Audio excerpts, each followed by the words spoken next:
একটা গল্প বলি যে আমি যখন কৃষ্ণকলি করছিলাম তখন ওর বাবা আমার মেসোমশাই সঞ্জয় দা আমার মেসোমশাই করতো, ঠিক আছে। আর তখন গিয়ে আমরা কৃষ্ণকলির সময় রাত দিন শুটিং চলতো, মেসোমশাই আমরা সবাই খুব মানে শুটিং শেষ হচ্ছে তারপরে কোথাও খেতে যাচ্ছি, আর মাঝে মাঝে ও আসতো কখনো কখনো, বাবা বাবা এবার বাড়ি চলো বাবা। তো আমার সবসময় মেমোরিতে ওটাই আছে যে ওই আসছে বাবাকে নিয়ে যাচ্ছে যে বাবা বাড়িতে নেই কেন, চলো আমার বাড়ি চলো, ভাল লাগছে না আমার। যে ও প্রত্যেকটা এপিসোড দেখে, দিদি দেখে, মানে বাবা দেখে, মা দেখে, আমরা গিয়ে বাড়িতে বসে সবাই সবার সিরিয়াল দেখি রাত্রিবেলা। মানে বাড়ি থেকে 3টে সিরিয়াল তো দেখতেই হয়। সঞ্জয় দা তো 2টো সিরিয়াল আছে তাই তো, এখন 2টো সিরিয়াল। সো বাবা সিরিয়াল মানে দর্শক বাড়ি থেকেই। হ্যাঁ, আমরা বাবারটা একটু কম দেখছি তো দিদি এর জন্য বলছে যে একদিন না আমরা বসে শুধু তোমারটাই দেখবো। বাবার কষ্ট হয় না বলো? হ্যাঁ কষ্ট হয়, কিন্তু আমি ভাবছি যে হ্যাঁ এরকমও হতে পারে। হ্যাঁ, কারণ নীল দাদা অনেক বড় আমার থেকে, এবং আমি ভাবছি যে কেমন লাগবে না লাগবে, বাট এটা কিন্তু ক্যারেক্টার ওয়াইজ একদম খুব ভালো যাচ্ছে, বিকজ আমি একটা 17-year-old একটা মেয়ে দুলারি, আর ঋদ্ধ হচ্ছে প্রফেসর, আমি কলেজের প্রফেসর, তো একটা এজ ডিফারেন্স থাকাটাই গল্পের বিশেষত্বটা। হ্যাঁ, দেবাদিতা কি বলছে? দিদি তো একদম ওর মানে কঠিনতম সমালোচক এবং সবকিছু বলেন। না কিন্তু খুব ভালো, মানে আমরা যখন সারেগামাপা ফিনালেতে গেছিলাম দুলারি প্রমোট করতে, তো আমি বুঝতে পারছিলাম যে ওর দিদি ওর ভিডিও তুলছিল and she was so happy. মানে অবভিয়াসলি দুই বোনের সম্পর্কটা ভীষণ। এই মুহূর্তে রয়েছে জি বাংলার নতুন ধারাবাহিক দুলারির সেটে, আর দেখতেই পাচ্ছ অন্যতম নতুন জুটি, তাই তো, ঋদ্ধ এবং দুলারি।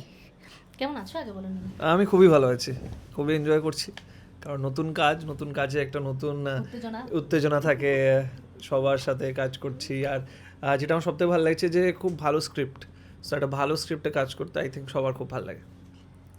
প্রথমবার নায়িকা লিড চরিত্রে, আগে বলো উত্তেজনা কতখানি অনুভূতি? খুবই, এবং আমি খুবই মানে নার্ভাস ছিলাম, ভয় লাগছিল প্রথমে, কিন্তু এখন যখন করছি ডে বাই ডে আরও কনফিডেন্স আসছে, আরও মনে হচ্ছে যে হ্যাঁ পারবো।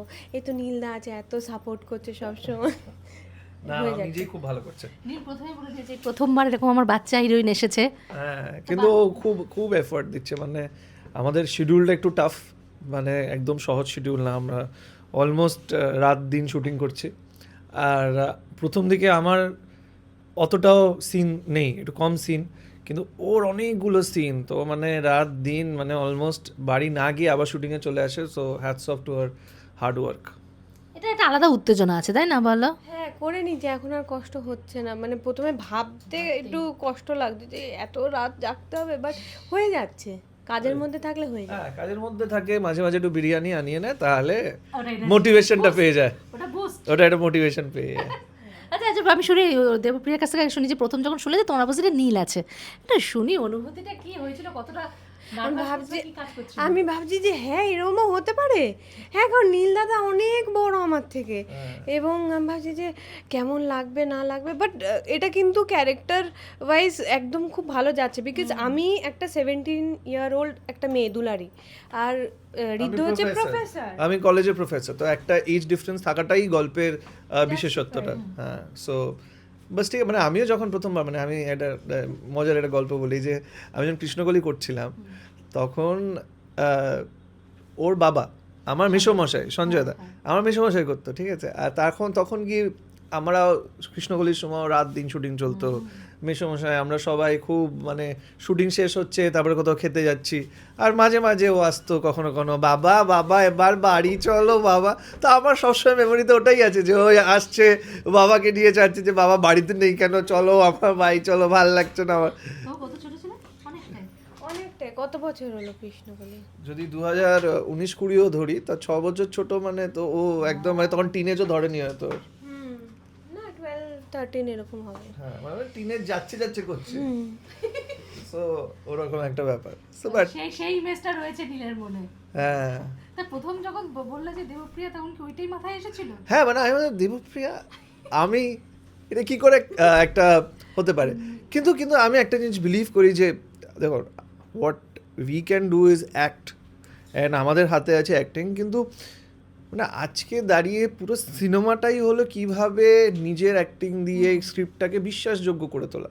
সো আজকে দাঁড়িয়ে আমার কাজটা এটাই হবে যে এই পুরো ব্যাপারটাকে বিশ্বাসযোগ্য, মানে স্ক্রিনের বাইরে সে আমি ওর থেকে কত বড় কি ওকে আমি কত ছোট থেকে চিনি, দ্যাট ডাজন্ট ম্যাটার। স্ক্রিনে ম্যাটার করে হলো যে ওর আর আমার চরিত্রটা আমরা দুজনে মিলে জাস্টিফাই করতে পারছি কিনা, দ্যাট ইজ অল, আর কিছুই না। আচ্ছা, প্রথম যখন এসে একটু চরিত্রটা নিয়ে শুনি। হ্যাঁ মানে দেখো চরিত্র সবে একটা একটা একটা প্রফেসর যার নিজের খুব আইডিওলজি খুব স্ট্রং, সে একটা দুলারি বলে একটা মেয়ের সাথে দেখা করে তার মনে হয়েছে যে এই মেয়েটা স্বপ্ন দেখতে জানে, ওর মধ্যে একটা জেদ আছে স্বপ্নটা পূরণ করার। সো কীভাবে ওর পাশে থাকছি। আর তারপরে আমার নিজের একটা জার্নি আছে, নিজের আমাদের এই সিরিয়ালের একটা খুব ভালো ব্যাপার হলো এই সিরিয়াল শুধু কিন্তু হিরো বা হিরোইন ডিপেন্ডেন্ট না, এই সিরিয়ালে অনেক চরিত্র, তো সব চরিত্রের নিজের নিজের ক্যারেক্টারিস্টিক্স আছে, সবাই নিজের নিজের ভাবে এটাকে বুস্ট করছে। So it's a very good team, it's a big team, good team, আর সবার নিজের নিজের আলাদা আলাদা ট্র্যাক আছে। সো খুব খুব ভালো গল্প। তোমার চরিত্রটা একটু শুনি। দুলারি প্রচণ্ড এনার্জেটিক, যেটা দেবপ্রিয়া একেবারেই নয়। আর ও যেটা সত্যি সেটা মুখের ওপর বলে দেয়, যার জন্যে ও মানে অনেক জায়গায় হ্যাটা হয়, ছোট হয়, বাট সে একেবারেই যায় আসে না তার। এবং যেটা একদম রাইট সেটাও বলবে, এবং যেটা যাকে ও ভালোবাসে তাদের একদম মন প্রাণ দিয়ে ভালোবাসে। বাড়িতে দেবাদ্রিতা কি বলছে? দিদি তো একদম ওর মানে কঠিনতম সমালোচক এবং সবকিছু বলেন। না কিন্তু খুব ভালো, মানে আমরা যখন সারেগামাপা ফিনালেতে গেছিলাম দুলারি প্রমোট করতে, তো আমি বুঝতে পারছিলাম যে ওর দিদি ওর ভিডিও তুলছিল and she was so happy. মানে অবভিয়াসলি দুই বোনের সম্পর্কটা ভীষণ, হ্যাঁ না এটা ছুট জানে এরকমই সবসময় থাকে, সেটাই সবসময় হওয়া উচিত। সো আই ক্যান সি যে ও কতটা প্রাউড, ও কতটা হ্যাপি যে ছোট বোন সে এইভাবে প্রমোট করতে উঠছে, একটা হিরোইন করছে। সো এই ফিলিংটা খুব ভালো। মানে সঞ্জয় দাকে তো চিনি আমি, তো সঞ্জয় দার সাথে মাঝে মাঝে ওকে যখন ছাড়তে আসে কি পিক তখন কথা হয়। সো এই একটা পরিবারের মধ্যে সবাই যেখানে অ্যাক্টার, সেখানে ও সব থেকে ছোটো। আই এম শিওর ও যখন জয়ী চলছিল ওর দিদির সিরিয়াল, তখন তো ও মানে একদম অনেকটাই ছোট, তখন দিদিকে দেখছে, এখন নিজে এইবার দিদি দেখছে যে ও হচ্ছে। সো এই পুরো ইকোসিস্টেমটা খুব ভালো লেগেছে আমার। হ্যাঁ সত্যি। আর তুমি বলো না যে দিদি বড় সমালোচক, আমার বাবা বড় সমালোচক গো। হ্যাঁ, প্রত্যেকটা জিনিস 2-3 বার করে দেখবে, যে বলবে ঠিক আছে কি না। দিদি তো বলে হ্যাঁ খুব ভালো হয়েছে, সব কিছুতেই বলে ভালো হয়েছে ভালো হয়েছে। বাট যেটা যে ও প্রত্যেকটা এপিসোড দেখে, দিদি দেখে, মানে বাবা দেখে, মা দেখে, আমরা গিয়ে বাড়িতে বসে সবাই সবার সিরিয়াল দেখি রাত্রিবেলা। মানে দিদিরটা থেকে 3টে সিরিয়াল তো দেখতেই হয়। সিরিয়াল দেখতেই হয়। সঞ্জয় দা তো 2টো সিরিয়াল আছে তাই তো, এখন 2টো সিরিয়াল। সো বাবা সিরিয়াল মানে দর্শক বাড়ি থেকেই। হ্যাঁ, আমরা বাবারটা একটু কম দেখছি তো, দিদি এর জন্য বলছে যে একদিন না আমরা বসে শুধু তোমারটাই দেখবো। বাবার কষ্ট হয় না বলো? হ্যাঁ কষ্ট হয়, কিন্তু বাবা নিজের সিনগুলো আবার ডেকে ডেকে দেখায়। শুনতে চাই মেয়েরাও যাতে একটু ঠিকঠাক বলুক। হ্যাঁ হ্যাঁ। আচ্ছা, এবার অফস্ক্রিন দুজনে একটু শুনি, যেটা শুনছিলাম যে বাচ্চা নায়িকা আবদার মেলাটা হয়, বাচ্চা নায়িকা। হ্যাঁ মানে এখন অবধি অত আবদার করেনি, কারণ এখন অবধি মানে সিনে কখন সিন শেষ হবে, কখন বাড়ি যাবো সেটাই মাথায় সবার চলে। কিন্তু হ্যাঁ মানে ঠিক আছে, মানে আই থিঙ্ক ও প্লাস ওর পুরো যার যে নেগেটিভ লিড করছে, আমাদের যে বাকিরা আছে সবাই অনেক একটা বাচ্চা সেকশন আছে, আমি দেখি ওরা খুব হই হই করে খাওয়া দাওয়া, কানে কানে গসিপ সব কিছুই চলে। সো ঠিক আছে, মানে ভালো, বেশ মজার একটা কলেজ লাইফ স্কুল লাইফের মধ্যে আছি আমার মনে হচ্ছে, তো আমার ভালোই লাগছে। তার সাথে তো বড়রা আছে, তাদের আবার নিজের একটা জার্নি, নিজের একটা মজার, হ্যাঁ তো একটা ভালো ব্যালেন্স আছে আমাদের পুরো ইউনিটে। তোমার একটা হয়ে গেছে এখানে। হ্যাঁ হয়ে গেছে। এক বয়সী না? এক বয়সী না, কথা দিয়ে আমার থেকে ভালোই বড়, আমার দিদির বয়সী প্রায় 2 বছরের আই থিঙ্ক ছোট।